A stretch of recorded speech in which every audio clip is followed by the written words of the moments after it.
भारत के इतिहास में कई वीर हस्तियों ने अपना नाम अमर किया है।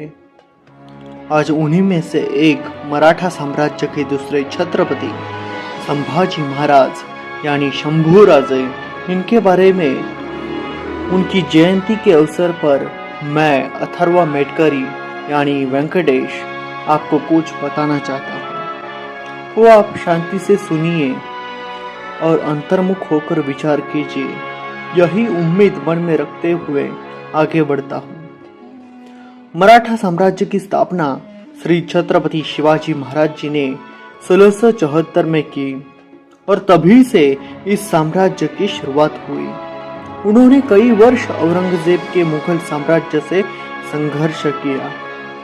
बाद में आए पेशवाओं ने इसे उत्तर भारत तक बढ़ाया। ये साम्राज्य 1818 तक चला और लगभग पूरे भारत में फैल गया था। छत्रपति संभाजी राजे यानी शंभूराजे यह मराठा साम्राज्य के उत्तराधिकारी थे।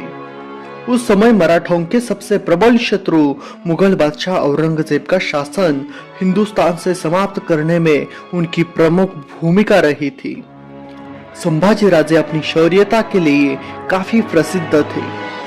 उन्होंने अपने कम समय के शासनकाल में 127 युद्ध किए और इसमें एक प्रमुख बात यह थी कि उनकी सेना एक भी युद्ध में पराभूत यानी कि हारी नहीं थी। उनके पराक्रम की वजह से परेशान होकर दिल्ली के बादशाह औरंगजेब ने कसम खाई थी कि जब तक छत्रपति संभाजी पकड़े नहीं जाएंगे वो अपना किमोश सर पर नहीं चढ़ाएगा।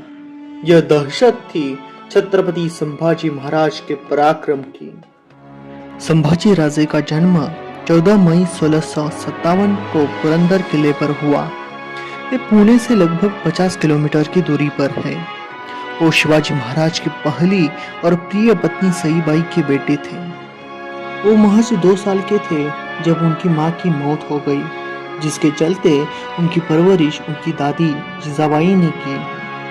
जब शंभूराजे 9 साल के थे तब उन्हें पुरंदर के तहत के संभाजी राजे 9 वर्ष की अवस्था में छत्रपति शिवाजी महाराज की प्रसिद्ध आगरा यात्रा में साथ गए थे।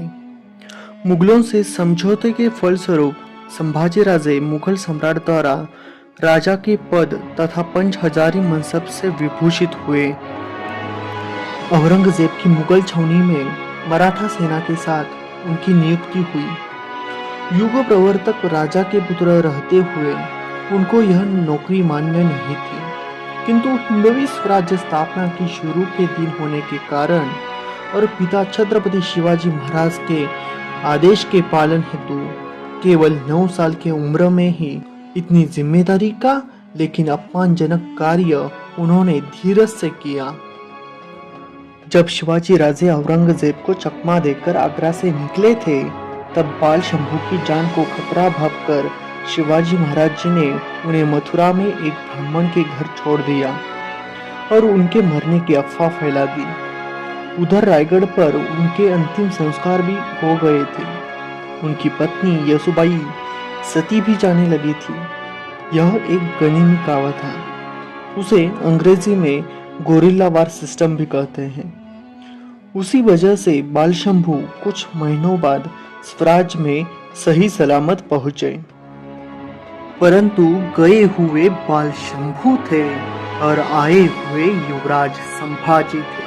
अपने उम्र के केवल 14 साल में उन्होंने बुद्धभूषण, नखशिखा, नायिका भेद तथा 7 शतक यह 4 संस्कृत ग्रंथ लिखे थे और इतना ही नहीं, उनका 16 भाषाओं पर प्रभुत्व था।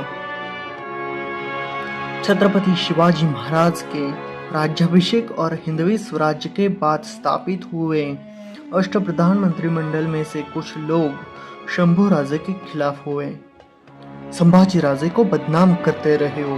मंत्रिमंडल के कुछ लोगों के कुटिल राजकारण की वजह से यह संवेदनशील युवराज काफी क्षतिग्रस्त हुए थे। पराक्रमी होने के बावजूद उन्हें अनेक लड़ाइयों से दूर रखा गया। स्वभाव से संवेदनशील रहने वाले संभाजी राजे उनके पिता छत्रपति शिवाजी महाराज की आज्ञा के अनुसार मुगलों को जा मिले ताकि वे उन्हें गुमराह कर सके। क्योंकि उसी समय मराठा सेना दक्षिण दिशा के दिग्विजय से लौटी थी और उन्हें फिर से जोश में आने के लिए कुछ समय चाहिए था। इसीलिए मुगलों को गुमराह करने के लिए छत्रपति शिवाजी महाराज जी ने ही उन्हें भेजा था।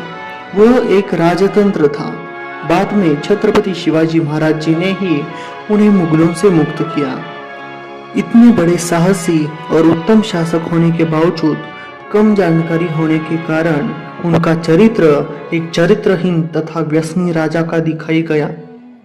इसके साथ ही यह काफी दुर्दैव की बात है कि छत्रपति संभाजी महाराज के बारे में लिखी गई बातें उनकी मृत्यु के पश्चात 100 साल गुजरने पर लिखी गई। 3 अप्रैल 1680 पिता छत्रपति शिवाजी महाराज जी की अकाली मृत्यु हो गई। इसके बाद कुछ लोगों ने संभाजी महाराज के अनुज राजाराम को सिंहासनासीन करने का प्रयत्न किया। तब संभाजी राजे और उनकी पत्नी यसुबाई किले पनाहा पर थे और अष्टप्रधान मंडल के लोग अपने स्वार्थ हेतु शंभू राजे को बंदी बनाना चाहते थे और राजाराम राजे को राजा बनाना चाहते थे। किंतु उसी वक्त सेनापति हंबीरराव मोहिते के रहते यह कारस्तान नाकामयाब हुआ और 10 जनवरी 1681 को संभाजी महाराज का विधिवत राज्याभिषेक हुआ। इसी वर्ष औरंगजेब के विद्रोही पुत्र अकबर ने दक्षिण भाग पर छत्रपति संभाजी महाराज का आश्रय ग्रहण किया। अकेले शंभू राजा को मुगल, पोर्तुगीज, अंग्रेज तथा अन्य शत्रुओं के साथ लड़ने के साथ ही उन्हें अंतर्गत शत्रुओं से भी लड़ना पड़ा। राजाराम को छत्रपति बनाने में असफल रहने वाले राजाराम समर्थकों ने औरंगजेब के पुत्र अकबर से राज्य पर आक्रमण करके उसे मुगल साम्राज्य का अंकित बनाने की गुजारिश करने वाला पत्र लिखा। किंतु छत्रपति संभाजी महाराज के पराक्रम से परिचित और उनका आश्रित होने के कारण अकबर ने वह पत्र छत्रपति संभाजी राजे को भेज दिया। इस राजद्रोह से क्रोधित छत्रपति संभाजी महाराज ने अपने सामंत को मृत्युदंड दिया। तथापि उनमें से एक बालाजी आवजी नामक सामंत की समाधि भी उन्होंने बनाई, जिनके माफी का पत्र छत्रपति संभाजी को उन सामंत के मृत्यु पश्चात मिला। उन्होंने पुर्तगालियों को पराजित किया। इसी समय वह किसी राजकीय कारण से संगमेश्वर में रहे थे।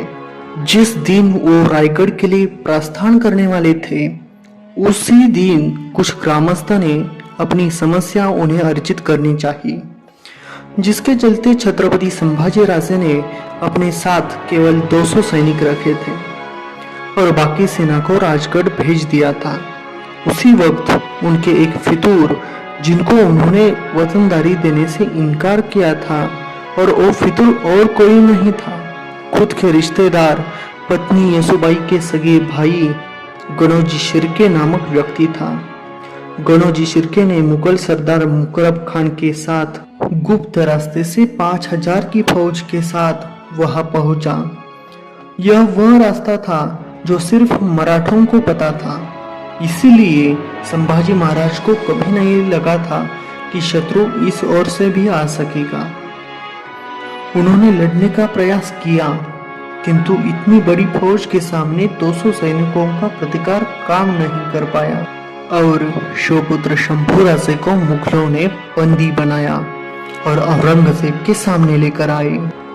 संभाजी महाराज और औरंगजेब का संघर्ष धर्म संघर्ष नहीं था, सत्ता संघर्ष था। लेकिन क्रूर कर्मा और धर्मांध औरंग ने उन्हें अपना हिंदू धर्म त्याग कर मुगलों का धर्म अपनाने की मांग रखी थी। लेकिन छत्रपति शिवाजी राजे का बेटा और अपने हिंदू धर्म पर पूरी निष्ठा और श्रद्धा रखने वाले धर्मवीर संभाजी राजे ने ये मांग ठुकरा दी और मुगलों के धर्म का स्वीकार कतई न करने का निश्चय औरंगजेब को बता दिया था।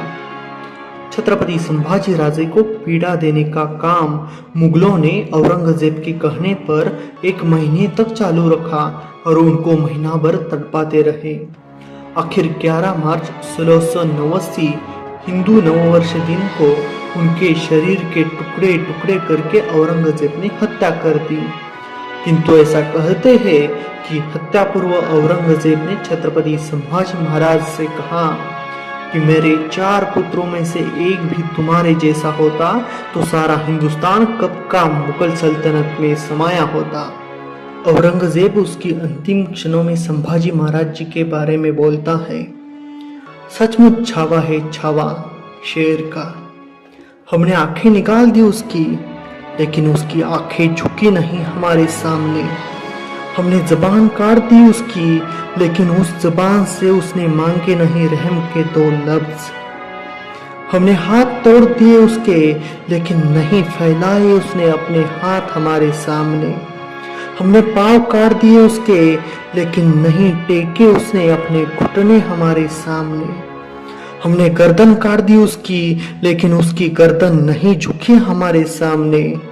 सचमुच छावा है छावा शेर का। या अल्लाह, होंगे कामयाब कभी, या ऐसा ही लौटना पड़ेगा खाली हाथ दहल में। औरंगजेब ने सोचा था कि मराठा साम्राज्य छत्रपति संभाजी महाराज की मृत्यु पश्चात खत्म हो जाएगा, परंतु उसका सोचना गलत था। छत्रपति संभाजी महाराज की हत्या की वजह से सारे मराठा एक साथ आकर लड़ने लगे। संभाजी महाराज के बलिदान में बहे हुए हर एक एक बूंद से स्वराज में हर बार एक नए संभाजी बने और औरंगजेब को टक्कर देते रहे। आखिर औरंगजेब को दक्खन में ही दफना कर शांत बैठे वो मराठे। वो प्रेरणा थी संभाजी महाराज के बलिदान की, वो प्रेरणा थी संभाजी महाराज के राष्ट्रभक्ति की। जय हिंद, जय महाराष्ट्र, जय शंभुराजे। छत्रपति संभाजी महाराज की जय। धर्मवीर धनाधिपति, कर्मवीर गुणाधिपति, राजवीर यशाधिपति, राजाधिराज श्री श्री श्री छत्रपति संभाजी महाराज की जय।